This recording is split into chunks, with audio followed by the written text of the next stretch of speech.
हम जीत के रहेंगे, मुश्किलों से लड़कर आगे बढ़ेंगे। डर को छोड़ आज हौसलों को थामे, डर को छोड़ आज हौसलों को थामे, हर एक सवाल को आत्मविश्वास से जाने। किताबों में सपने, आंखों में उजाला, किताबों में सपने, आंखों में उजाला, मेहनत का दीपक ही बदलेगा हर तारा। गिरकर जो उठे हैं वही इतिहास रचेंगे, गिरकर जो उठे हैं वही इतिहास रचेंगे। है ठान लिया हमने, हम जीत के रहेंगे, हम जीत के रहेंगे। Hello, greetings of the day, नमस्ते, नमस्कारम, सत श्री अकाल, केम छो, मजामा, सारू बधु छे? क्या हुआ? ऐसे सुनने में आया है मेरे 12वीं के बच्चे माझे वाघ आणि वाघिनींनी घबराता है, डर रहे हैं। क्यों, काहे, किस लिए? इंग्लिश सब्जेक्ट से सबसे पहले मैं आपके अंदर का डर भगाना चाहती हूँ। मेरे पास एक बहुत अच्छा परिंदा आया है, उसके दिल से मैं पिंजरा निकालना चाहती हूँ। तो बेटा, लैंग्वेज है ये, इंग्लिश जो है ये सब्जेक्ट नहीं है, लैंग्वेज है। ये सबसे बड़ा बेनिफिट है, क्योंकि यहाँ पे कोई भी राइट या रॉन्ग आंसर नहीं होता है, यहाँ होता है रेलेवेंट आंसर। तो you don't need to worry, आपको प्रेशर लेने की जरूरत नहीं है, क्योंकि आपके पास पैसेजेस, टेक्सचुअल पैसेजेस वैसे के वैसे है। नॉन टेक्सचुअल पैसेजेस दिख रहे हैं आपको, आपको गेस करके, सवाल का जवाब याद रख के, मेमोराइज करके कुछ नहीं लिखना है बेटा, सब कुछ आपके आंखों के सामने है। आपके पास एक ओपन ग्राउंड है, you can express the way you want to, because there is no such thing called right answer या रॉन्ग आंसर। तो डरो मत। मैम, मुझे इंग्लिश नहीं आती, मुझे लिखना नहीं आता, मेरे बहुत ग्रामेटिकल मिस्टेक्स होते हैं, ऐसा कुछ भी दिमाग में मत रखो, because again I am telling you, it's an open field. Language की वजह से बेटा आपका ओवरऑल वेटेज बढ़ता है, घटता नहीं है। ठान लो कि हम जीत के ही रहेंगे। आपके लिए एक स्ट्रैटेजी लेके आई हूँ, डिटेल तो क्लास में होगी ही होगी, आई प्रॉमिस यू, क्योंकि मैंने सुना बच्चे डर रहे आणि माझ्या महाराष्ट्राचे मुलं आहे, मोडेल पण वाकणार नाही, घाबरू तर मी देणारच नाही, वादा, प्रॉमिस। ओके, तो बेटा अभी फिलहाल शॉर्ट में एक बैक बेंचर स्ट्रैटेजी लेके आई हूं। बैक बेंचर्स इसलिए क्योंकि एक्चुअली जो बैक बेंचर्स होते हैं वो ज्यादा होनहार होते हैं, एग्जाम के पहले तक कुछ नहीं करते हैं, देरी पे बिल्कुल अपना जादू दिखाते, जलवा दिखाते। उनमें से मैं एक हूँ, बैक बेंचर ही रही हूँ, आपके जो हूँ आपके सामने हूँ। तो बेटा बैक बेंचर स्ट्रैटेजीज हम फिलहाल शॉर्ट में सीखते, क्योंकि एग्जाम को जुम्मा 10 दिन रह गए हैं। लेट्स सी इन 10 दिन में हम क्या कर सकते हैं, लेट्स डू इट स्ट्रेटेजिकली। तो बैक बेंचर स्ट्रेटेजी क्या कहती है, आपके पास 4 सेक्शंस है, 4 सेक्शंस को आपको माहिर कैसे करना है। How do you target more than 90 plus? 10 दिन में मैडम, 10 दिन में मैडम 90 प्लस लेके आ सकते हैं क्या? हाँ, HSC स्टेट बोर्ड महाराष्ट्र में मिलते हैं, मुझे मिले, सबको मिल सकते हैं, ठीक है। मुझसे ज्यादा अखंड आलसी कोई नहीं था उस जमाने में, और शायद आज भी। स्ट्रैटेजी वाइज जानना है, इजी करना है। बेटा मैं तुम्हें क्या बताने वाली हूँ आज मैं तुम्हें सिखाने वाली हूँ मिट्टी से मिट्टी पे मिट्टी कैसे लिखते हैं। फालतू में दिमाग में तुम लोग पानी से पानी पे पानी लिखना कि प्रयास कर रहे हो, अपने को मिट्टी पे मिट्टी से मिट्टी लिखना है। लैंग्वेज है, लैंग्वेज बस कम्युनिकेशन का साधन है, ठीक है। आप अपने आप को एक्सप्रेस कर रहे हो, उसे बोलते हैं लँग्वेज, त्याला म्हणतात भाषा। मनात जे आहे ते एक्सप्रेस करणं, समोरच्याला ते समजून देणं, त्याला म्हणतात भाषा। सिंपल आहे, स्कोरिंग आहे, खूप टफ चेकिंग होत नाही, म्हणून फालतू मध्ये घाबरू नका, माझे विद्यार्थी आहात तुम्ही, ओके। शेर है और शेर। सो बेसिकली बेटा 4 होते हैं आपके पास सेक्शन। पहला सेक्शन होता है प्रोस। मैडम कैसे करें? सबसे पहले तो बता दूं, कोई भी चैप्टर पढ़ो मत, उतना टाइम नहीं है, वेळाचा सदुपयोग करा, वेळ वाया घालवू नका। हे टाइम नाही आहे कुठली डायजेस्ट घ्यायची, कुठली रेफरेंस बुक घ्यायचं आणि मग ते वाचून काढायचं, ये गलती मत कीजिए। मैंने आपकी डाइजेस्ट देखी है, खरीदी तो नहीं, मुझे खरीदने लायक लगी नहीं, मैंने ऊपर ऊपर से देखा, हर चैप्टर के पीछे 80 से 87 क्वेश्चंस है। बेटा क्वेश्चंस आने कितने वाले हैं एग्जाम में? 5 से 6 एक पैसेज पे। दे कितने रहे वो? 80 to 87। मतलब लॉजिक लगाओ, दिमाग लगाओ, 8 चैप्टर्स, कितने टोटल सवाल? इतना पढ़ सकते क्या? पढ़ना चाहिए क्या? त्याचं वाचणार पण तेव्हा ना जेव्हा त्याचं काही काम असेल। वो अगर एग्जाम में आ ही नहीं रहा तो पढ़ के करोगे क्या? तो यहाँ पे आपको टाइम सेव करना है। टाइम नहीं है, टाइम का सोना कीजिए। Please don't go for any such books. तो मैडम करे क्या?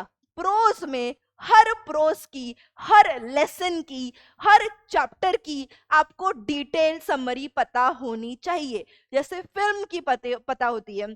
अगर मैं आपको बोलूं कि भाई मैंने ना 3 इडियट्स मूवी देखी नहीं है, मुझे शॉर्ट में समझाएगा क्या कि 3 इडियट्स मूवी में क्या क्या है?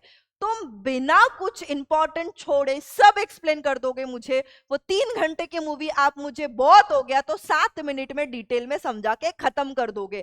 आप बोलोगे भाई 3 इंजीनियर्स की कहानी है, रणछोड़ दास, शामन दास चांचन, फरहान और उनका एक दोस्त है जो बहुत भगवान से डरता है। ऐसे ऐसे करके आप पूरा मुझे स्टार्टिंग से लेकर एंड तक समझा दोगे। उसे बोलते हैं आपकी अंडरस्टैंडिंग ऑफ दैट मूवी। वैसे ही इस पूरे चैप्टर में क्या क्या हुआ, क्या क्या अंडरस्टैंडिंग है, अब स्टोरी कैसे बढ़ी, अब आगे कैसे बढ़ी, अब आगे कैसे बढ़ी, ये पता होना चाहिए। अगर आपको समरी पता है तो आपका दिमाग जो है वो एंशियस नहीं है, वो बहुत क्लियर है, रिलैक्स है, वो पैसेज में से आराम से क्वेश्चन निकाल के लाएगा। अब बेटा प्लीज जो गलतियां होती है वो ना करे। बैक बेंचर है अपन, अपन पैसेज को नहीं पढ़ेंगे। एग्जाम में क्वेश्चन अपना भगवान आहे बेटा, प्रश्नच आपला देव आहे आणि आपण देवाचा ऐकतो, राइट? तो जब आपको पैसेज आए प्लीज सिर्फ और सिर्फ क्वेश्चन पढ़िए, क्वेश्चन ध्यान से पढ़िए, क्वेश्चन को समझिए, क्वेश्चन क्या मांग रहा है देखिए और उतना ही आंसर पैसेज में से ढूंढ के अपने शब्दों में लिखिए, वाक्य में लिखिए। ठीक है?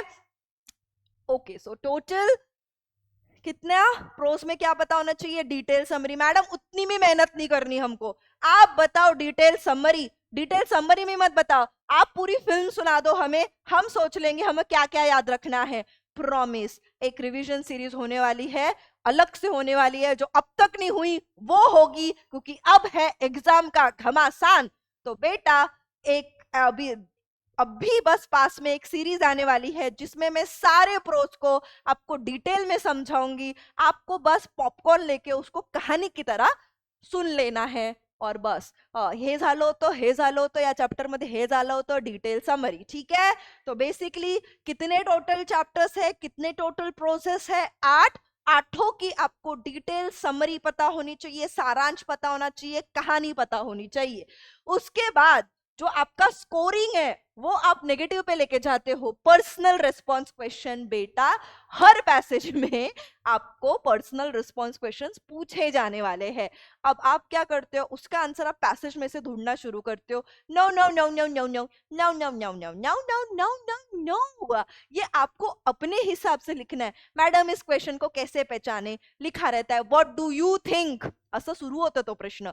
व्हाट डू यू थिंक तुम्हें पूछा जा रहा है, पर्सनल रिस्पॉन्स क्वेश्चन है, 2 मार्क का है बेटा। तो आपको आपके हिसाब से लिखना है। उस टॉपिक के बारे में 4 वर्ड्स जमा करो, फक्त 4 वर्ड्स जमा करा। शब्द म्हणताय मी, वाक्य नाही म्हणताय। त्या टॉपिकवर 4 शब्द जमा करा आणि त्या शब्दांना वाक्यांमध्ये टाका आणि मला हे माझं मत आहे। जरूरी है कि हमेशा पॉजिटिव रिस्पॉन्स हो? No, you can also give a negative response. Madam 2-3 example detail में करके बताओ, वर्ड्स को सेंटेंसेस में डाल के बताओ। यस, ये बस स्ट्रैटेजी वीडियो है। यस, डिटेल एक्सप्लेनेशन क्लास आ रहा है आपके फायदे का। अगर वो क्लास आपने अटेंड किया, मैं बोलती हूँ कोई जरूरत नहीं है कोई टेक्स्ट बुक पढ़ने की, कोई डाइजेस्ट पे जाने की, कोई एंजाइटी करने की, कोई अपने आप को कोसने की जरूरत नहीं है। पॉपकॉर्न लेके बैठो, पेन लेके बैठो और कहानी की तरह सुनो उसे। ठीक है? फिर आपको आती है समरी। समरी कैसे लिखना है वो तो बताऊंगी, बट समरी जो है 3 स्ट्रक्चर में डाल के रखो। समरी वाला क्वेश्चन तो उसमें इंट्रोडक्शन 1 लाइन का लिखना, बीच का मैटर लिखना, कंटेंट लिखना और आखिरी में कंक्लूजन 1 लाइन का लिखना। सो IMC format, introduction, matter, conclusion, आपके समरी का जो है वो होना चाहिए। इसी से आपको आउट ऑफ मार्क्स मिलते हैं। माइंड मैपिंग सेम चीज, आप पैसेज पढ़ लीजिए, कीवर्ड्स को अंडरलाइन कीजिए और फिर उसे किसी भी तरीके से आप डाल सकते हो, गोले गोले में डाल सकते हो, सर्कल में, ट्री डायग्राम में डाल सकते हो। आपको करना क्या है, डायग्राम का इंपॉर्टेंस नहीं है, हर सेंटेंस में एक न्यू आइडिया है, वो हर सेंटेंस की वो जो मेन आइडिया है, कीवर्ड है, वो आपके आंसर शीट में दिख रहा है क्या, उत्ते पे मार्क्स है। तर मग प्रत्येक सेंटेन्स मध्ये कोणाबद्दल बोलायचंय, काय विचारलं आहे स्वतःला, किसके बारे में बात हो रही है, इस सेंटेंस में किसके बारे में बात हो रही है, इस सेंटेंस में किसके बारे में बात हो रही है, इस सेंटेंस में किसके बारे में बात हो रही है, ये आपके कीवर्ड्स है। ऐसे पहचानते हैं कीवर्ड्स को। प्रोज में आउट ऑफ मिल सकते हैं, मिलने चाहिए, इट इज पॉसिबल, और हमने ठान लिया जीत के रहेंगे। ओके, उसके बाद आते हैं आपके पास सबसे पहली चीज तो आपको लगता है इंग्लिश मतलब बहुत ज्यादा वर्बोज बनना पड़ेगा, डिफिकल्ट वर्ड्स यूज करने पड़ेंगे। नहीं बेटा, नहीं बेटा, नहीं। Use simple language. जितना सिंपल लिखोगे, जितना स्ट्राइकलेस लिखोगे, जितना सुंदर, विदाउट एरर, विदाउट कटिंग कुटिंग लिखोगे, सिंपल समझने लायक लिखोगे, उतने मार्क्स मिलते हैं। Don't try to be verbose, don't be verbose. Okay, आते हैं नेक्स्ट सेक्शन पे जो है पोइट्री। दिक्कत क्या है मैडम, पोइट्री इजी है, दिक्कत यह है कि हमको पोम समझ में नहीं आती है क्योंकि किसी ने समझा ही नहीं है। हमें नहीं पता कि ये पोम किसके बारे में, इतने हार्ड वर्ड्स है, लिरिकल है, हम तो आर्टिस्ट नहीं है, हम क्या करें। तो बेटा सिंपल है, जो मैं तुम्हें डिटेल क्लास लूंगी ना, हर हर हर पोम का अप्रिसिएशन मेरे स्क्रीन पे रहेगा। एक ही काम करना है, स्क्रीनशॉट लेना है, ठीक है। एक ही काम करना है, स्क्रीनशॉट लेना है, पढ़ लेना है। अब मैं ये भी नहीं बोल रही कि अलग से नोट्स आएंगे ना, अलग से, अलग निरंजन का अभी टाइम नहीं है। स्क्रीन पे दिख रहा है, स्क्रीनशॉट, स्क्रीनशॉट, ऊपर ऊपर से पढ़ लो। टेक्निक तो बताऊंगी, हर पोम को मैं एक्सप्लेन करूंगी, बट आपको एग्जाम में क्या करना है, अगर पोइट्री पढ़ के जाना है, पोइट्री में आउट ऑफ मार्क्स चाहिए, दो चीजें आनी चाहिए।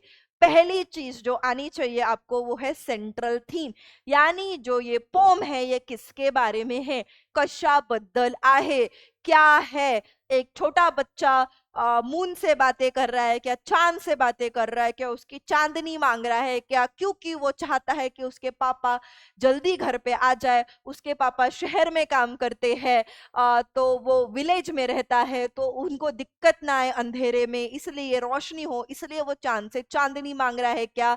तो बेसिकली किस चीज के बारे में बात हो रही है पोम में, ये होती है सेंट्रल थीम, जो सिर्फ 2 से 3 वाक्यों की होती है, सेंटेंसेस की होती है। बड़े बड़े कॉन्सेप्ट्स याद रहते हैं मेरे बच्चों को, 2-3 सेंटेंसेस क्या चीज है आता है उनको, ठीक है।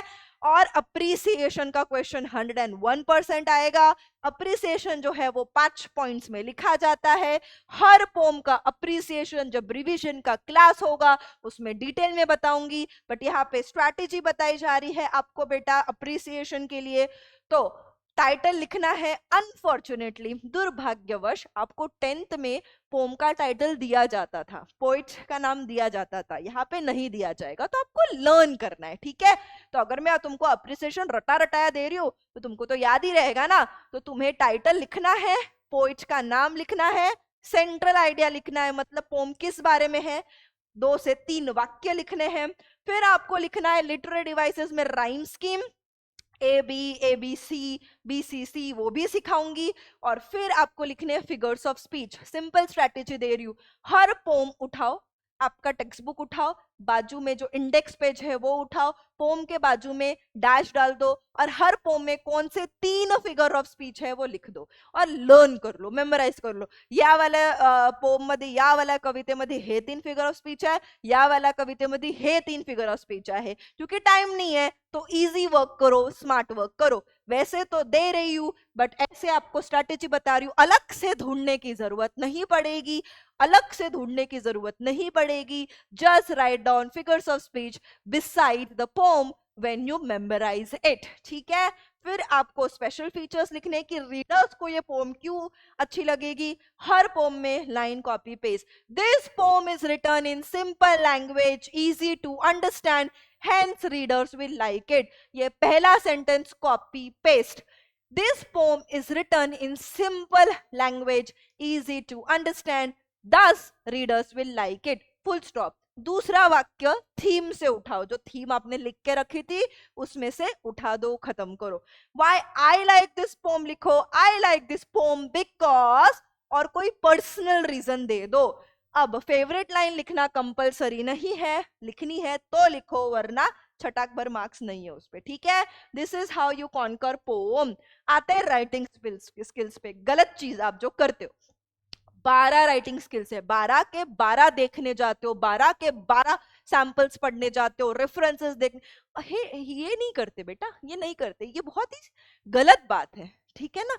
ये तो कॉलर्स भी ना करे, ठीक है। जब आपको एग्जैक्टली पता है कि आने कितने वाले हैं, लिखना कितना है, तो 12 क्यों प्रैक्टिस करने हैं, 4 लिखने हैं आपको, ठीक है।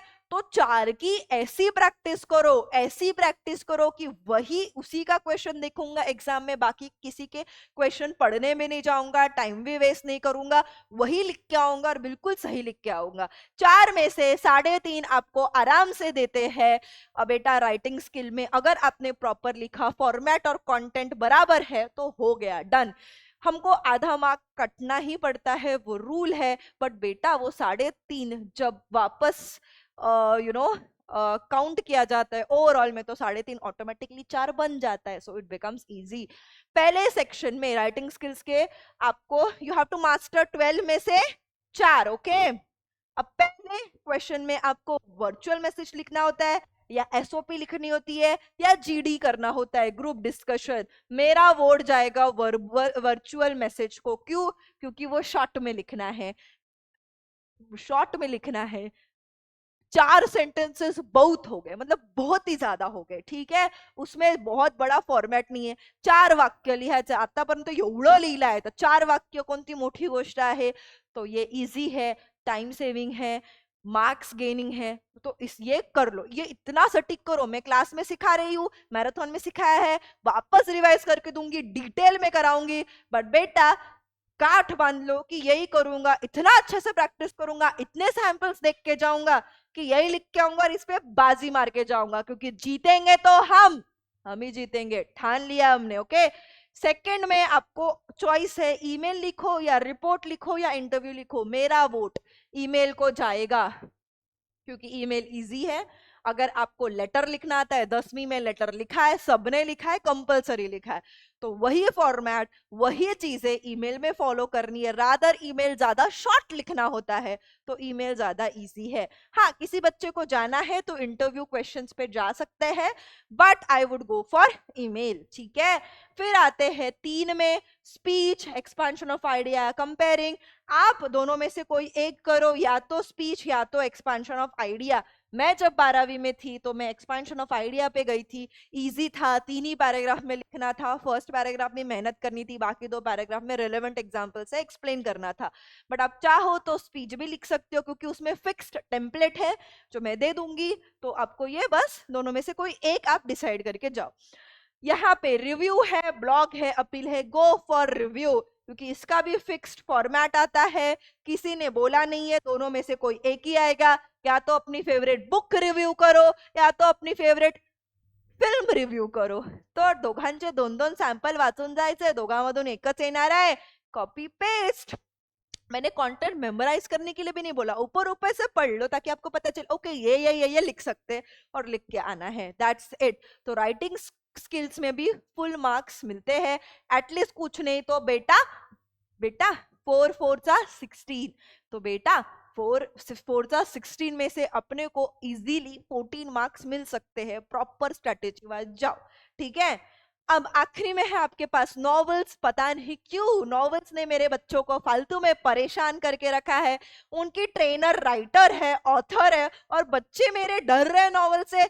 चलो नॉवेल्स का एक डिटेल क्लास लेती हूँ, आप बहुत दिनों से मांग रहे हो, चलो ले ही लेती हूँ, ठीक है। आपको नॉवेल्स जीतनी है, टाइम नहीं है, ठीक है। कादंबऱ्या वाचायला वेळ नाहीये, बट आपको नॉवेल्स की डिटेल स्टोरी पता होनी चाहिए बेटा। कौन कौन कैरेक्टर है, कैसे कैसे स्टोरी फोल्ड हो रही है, क्लाइमैक्स क्या है, फिर वो जो एंड जा रहा है वो फॉलिंग एक्शन है, राइजिंग एक्शन है, क्या हो रहा है, ये आपको पता होना चाहिए। डिटेल स्टोरी, डिटेल समरी आपको पता होनी चाहिए। दुर्भाग्यवश आपके बुक में, आपके टेक्स्ट बुक में फर्स्ट चैप्टर या ब्रीफ में नॉवल को एक्सप्लेन किया गया है। पूरी नॉवल, पूरी कादम्बरी 150 पेजेस की, 200 पेजेस की नहीं डाली गई है। तो उसको बहुत शॉर्ट में डाला है नॉवेल्स को, वो बहुत गलत हुआ, इसलिए बच्चों को डिफिकल्ट जाता है। ठीक है, क्या होगा अगर मैं आपको बताऊं कि जो 4 नॉवेल्स आपको एग्जाम में दी है, वो 4 नॉवेल्स आपके ट्रेनर को आती है, पढ़ी है, बहुत पहले पढ़ी थी, तो सीधी बात है, अगर तुमको स्टोरी में इशू आ रहा है तो मैं बता दूं, नॉवल का अलग से एक क्लास लेती हूँ, डेडिकेटेड क्लास, पॉपकॉर्न लेके बैठो, स्टोरी सारखं बिल्कुल दादी माँ, नानी माँ जो आपको स्टोरी सुनाती थी बचपन में, पंचतंत्रा की टेल्स मेरी दादी ने सुनाई थी, तो बेसिकली वैसे मैं सुना देती हूँ, क्या क्या आगे हो रहा है रोमांचक तरीके से आपको समझा देती हूँ। तो फिक्स ना, अब तो आपके दिमाग में ना मला माहिती आहे या बुक मध्ये काय होतंय, मला माहिती आहे त्या बुक मध्ये काय होतंय, स्टोरी कळली आहे, वाचायची आहे नाही वाचायची आहे बघील, ठीक है, तो ये चीज होगी। बट आपको बताती हूँ एग्जाम में आता क्या है, पहले नॉवल में से सिर्फ ऑब्जेक्टिव क्वेश्चंस दिए जाते हैं, that's the rule. Second, third और फोर्थ नॉवल में से आपको प्लॉट भी पता होना चाहिए, स्टोरी का मतलब जो स्टोरी है वो पता होनी चाहिए, सेटिंग पता होनी चाहिए कि स्टोरी कहाँ सेट की गई है, इंग्लैंड है, मिड 1920s है, कौन सी सेटिंग है, कौन सा समय है वो, और फिर आपको कैरेक्टर्स के बारे में डिटेल में पता होना चाहिए, कैरेक्टर कौन कौन है, उनका स्वभाव क्या है, उनका बैकग्राउंड क्या है, सब पता होना चाहिए। तो यहाँ पे सेकेंड, थर्ड और फोर्थ नॉवल में बेटा ऐसे सब सवाल पूछे जाने वाले हैं। मैम क्या आप हमें नॉवेल डिटेल में समझाओगे ताकि हम इन क्वेश्चंस को एड्रेस कर पाए, एक एक क्वेश्चन लेके समझाओगे क्या लिखना कैसा है? बिल्कुल, बट मैं फिलहाल आपको स्ट्रैटेजी समझा रही हूँ, अगर आप अभी पढ़ाई कर रहे हैं तो आपको करना क्या है ये बता रही हूँ। आपके लिए बोनस बेटा, तो हमारी आने वाली है डिटेल रिवीजन सीरीज इंग्लिश की, वादा करती हूँ पहले मैराथन जैसा नहीं रहेगा, ये अलग रहेगा, क्योंकि ये एग्जाम के पॉइंट ऑफ व्यू से है। जैसे ही एग्जाम आ रही है 2-3-4 दिन पहले एग्जैक्टली करना क्या है, अब टाइम नहीं है ऐसे कर लो ऐसे कर लो स्ट्रेटेजी देने का टाइम नहीं है, अभी सब आयता गाँव थाली में परोसने का टाइम है। तो बेटा फर्स्ट डे जो है डिटेल में हर एक नॉवल को समझाऊंगी, क्वेश्चंस लूंगी, और उसी के साथ राइटिंग स्किल्स, 4 राइटिंग स्किल्स को मैं तुम्हें स्ट्रॉन्ग करके दूंगी पहले दिन। 6 घंटे का लेक्चर रहेगा, मैं वादा करती हूँ ये अगर आपने अटेंड कर लिया आपको अलग से इंग्लिश की प्रैक्टिस करने की जरूरत नहीं है। नेक्स्ट डे बेटा सब एक दिन लूंगी तो प्रॉब्लम हो जाएगा। नेक्स्ट डे जो बेटा है वो प्रोज, 8 चैप्टर आपके एक साथ आपको बताऊंगी, इस चैप्टर में ये स्टोरी है भाई, इस चैप्टर में ये स्टोरी है भाई, ये क्वेश्चन है भाई, और पोम्स मैंने आपको ऑलरेडी बता के रखा है, हर पोम का अप्रिसिएशन स्क्रीन पे लगेगा, please take a screenshot. Okay, अभी वेट मत करते बैठना, नोट्स का धड़ाधड़ लेना शुरू करो, एक बार ऊपर ऊपर से रिवाइज कर देना शाम को, and we are done. Okay जमीस, तो ये है स्ट्रैटेजी। प्रोजेस की डिटेल समरी पता होनी चाहिए। समरी को कैसे लिखते हैं, तो बेसिकली इंट्रोडक्शन, मैटर, कंक्लूजन में लिखते हैं। पर्सनल रिस्पॉन्स आपके पॉजिटिव हो सकते हैं, नेगेटिव हो सकते हैं, आपकी इच्छा। 4 वर्ड्स जमा करो उस टॉपिक से रिलेटेड और उन 4 वर्ड्स को वाक्य में डालो, मोर देन सफिशिएंट। उसके बाद जो है माइंड मैपिंग, हर सेंटेंस में एक मेन आइडिया है, अंडरलाइन करो और वो मेन आइडिया आपके आंसर शीट में दिखनी चाहिए, दैट्स इट। पोम्स जो है सेंट्रल आइडिया पता होने चाहिए, जो 2 से 3 वाक्य के कि पोम किस बारे में है, ठीक है। और अप्रिसिएशन 5 पॉइंट्स में लिखते हैं, title, point, central theme, literary devices and special features. उसके बाद आपकी राइटिंग स्किल्स टोटल 12 है, 4 सवाल है, इसलिए 4 राइटिंग स्किल्स आपकी बिल्कुल स्ट्रांग होनी चाहिए। इजी वाली चुनो, मार्क्स वाली चुनो, जहां के मार्क्स इजीली मिलते हैं।